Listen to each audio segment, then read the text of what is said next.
Rajini sir அவரை பற்றி எவ்வளோ பேசினாலும் கம்மி. Is a great human being. அது ஏங்கிறது நான் இந்த இடத்துல சொல்லணும்னு நினைக்கிறேன். நிறைய பேர் அது சொல்லாதீங்க வெளியேன்னு சொன்னாங்க, பட் அதை நான் பதிவு பண்ணணும்னு நினைக்கிறேன். இது கொஞ்சம் பர்சனல் தான் அது. ஸோ இந்த படம் வந்து நான் எனக்கு வரும்போது எனக்கு ஒரு ஃபோன் கால் வருது. என் பையனோட அம்மா என்கிட்ட பேசுகிறாங்க. நீ இந்த படம் பண்ணுறியா அப்படின்னு கேட்டாங்க. உனக்கு எப்படி தெரியும் அப்படின்னு கேட்டேன். இல்லை ரஜினி சார் என்னை கூப்பிட்டாரு, இந்த மாதிரி உனக்கு வாய்ப்பு வந்ததா அப்படின்னு. ஆமாம் வந்திருக்கு. அவர் என்கிட்ட கேட்டார், ரஜினி, என் என் பையனோட அம்மாவோட பேர் ரஜினி. ஸோ ரஜினி, இந்த மாதிரி என் பொண்ணு சொல்லியிருக்கா விஷ்ணு வந்து இந்த கதாபாத்திரம் பண்ணால் நல்லாயிருக்கும், அங்கிள் நானும் அந்த படத்தில் நடிக்கிறேன், ஓகே அம்மா உனக்கு அப்படின்னு கேட்டிருக்கிறாரு. அதை நான் மறக்கவே மாட்டேன். ஏன்னா அவர் இம்பார்ட்டன்ஸ் கொடுத்துருக்காரு பாருங்க அங்கே ஃப்ரெண்டோட பொண்ணுக்கு. அதுதான் என்னை பொறுத்த வரைக்கும் அவர் சூப்பர் ஸ்டாராக இருக்கிற காரணம். அந்த ஃப்ரெண்டை வந்து மதித்து, அந்த பொண்ணை மதித்து அவரை கூப்பிட்டு அதை கேட்டிருக்கிறாரு. இதை நான் சொல்லுமா வெளியே சொல்லிடக்கூடாதுன்னு எனக்கு தெரியாது, பட் நான் சொல்லணும்னு நினைக்கிறேன். என்னை பொறுத்த வரைக்கும் அவர் சூப்பர் ஸ்டார் இருக்கிறது காரணமே அந்த மனசு தான். அண்ட் அது வந்து நான் ரொம்ப பெருமைப்படுறேன் ஆக்சுவலாக. அது அவர் கேட்டாருங்கிறது, அந்த வேல்யூ வந்து கொடுத்துருக்காரு பாருங்க. So it is a very ரொம்ப இமோஷனல் ஃபில்ம். எனக்கு அங்கேருந்து தான் ஸ்டார்ட் ஆச்சு. அண்ட் என் பையனோட அம்மா விஷ் பண்ணாங்க. ரொம்ப சந்தோஷம். நான் அவர் சார்கிட்ட சொன்னேன், சார் அதெல்லாம் ஒன்றும் கிடையாது சார், சூப்பர் சார் அப்படின்னு சொன்னேன்.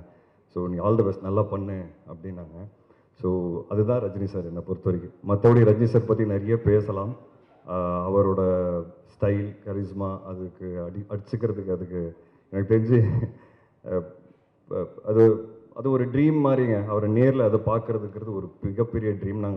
நம்ம எல்லாரும் வந்து பெரிய ஸ்க்ரீனில் பார்த்து கைத்தட்டி விசில் அடிச்சிருக்கோம். பட் அது நேரில் நாங்கள் பார்க்கும்போது, நானும் விக்ராந்த் வந்து அவர் ஃபஸ்ட் ஷாட்டில் தங்கதுரை உட்காந்துருந்தார். பாம்பேல எங்களுக்கு ஷூட்டு ஃபஸ்ட் ஷாட்டே வந்து ஆக்ஷன் ஒரு சீக்வன்ஸ் சொன்னால் அதில் ஃபஸ்ட் ஷாட் அவர் வாக் தான்.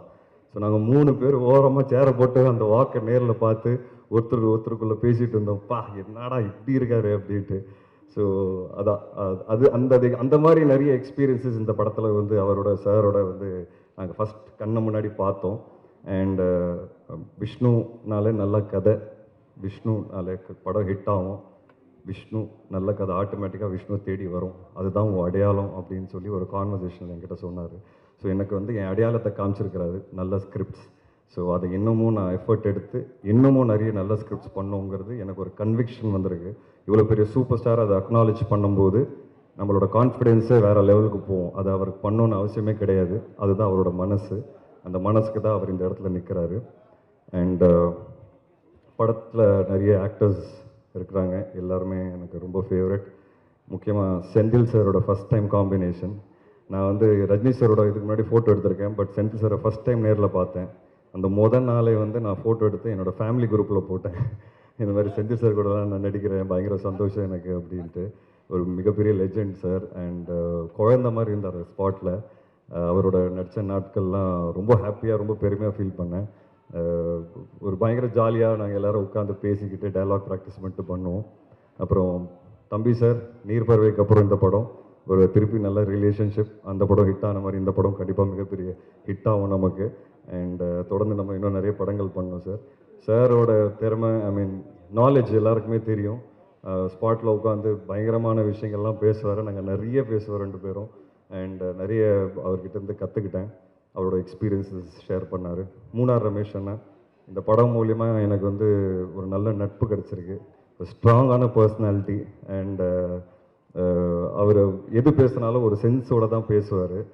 அது வந்து எனக்கு ரொம்ப பிடிச்சது. அவரை பற்றி அழட்டிக்க மாட்டார், கச்சாமுச்சான்னு பேச மாட்டார், எது சொல்ல வராரோ ரொம்ப கிளியராக தெளிவாக பேசுவார். இதெல்லாம் நாங்கள் லேர்ன் பண்ணுற ஒரு விஷயம். ஆஸ் அன் ஆக்டர் வந்து நான் எல்லாரோட நடிக்கும்போது இதில் நான் நிறைய லேர்ன் பண்ணுறேன். அப்புறம் தங்கதுரை சொன்ன மாதிரி நாங்கள் நிறைய ஓட்டணும் தங்கதுரையை.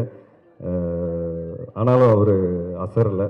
இப்போ பாருங்கள், ஸ்டேஜில் வந்து கூட 2 ஜோக் அடிச்சு தான் போனார். நாங்கள் வேணான்னு சொன்னோம் கீழே இருந்து, அப்படி இருந்தோ கேட்கல. என்ன சொன்னாலும் அவரை கேட்க மாட்டார். அவர் சொல்ல வேண்டிய ஜோக்கை அடிச்சுட்டு தான் போவார். அவர் ரொம்ப டார்ச்சர் பண்ணார் எங்கள் எல்லாரையும் ஸ்பாட்டில். ஸோ தங்கதுரை கண்டிப்பாக இந்த படம் வந்து இந்த லவ் சாங்கில் வந்து உங்களை மீன் நடிக்க சொன்னாங்க. படத்தில் நான் லவ் பண்ணேன், அந்த ஸ்பாட்டில் நீங்கள் தான் லவ் பண்ணீங்க. நான் தெளிவாக பார்த்தேன், ரொம்ப க்ளோஸாக பார்த்தேன், பொறாமையும் பட்டிருக்கிறேன் நான். ஏன்னா நான் பேசவே மாட்டேன் ஹீரோயினோட. இவர் பார்த்தீங்கன்னா பேசினே இருப்பார் 24 ஹவர்ஸு. அந்த லுக்கும் பார்ப்பார், ஒரு ஒரு ஓர கண்ணத்தில் ஒரு லுக்கு பார்ப்பார். அதெல்லாம் நான் நோட் பண்ணியிருக்கேன் தலைவா. ஸோ தங்கதுரை வந்து உண்மையாகவே லவ் பண்ணார் ஸ்பாட்டில். அண்ட்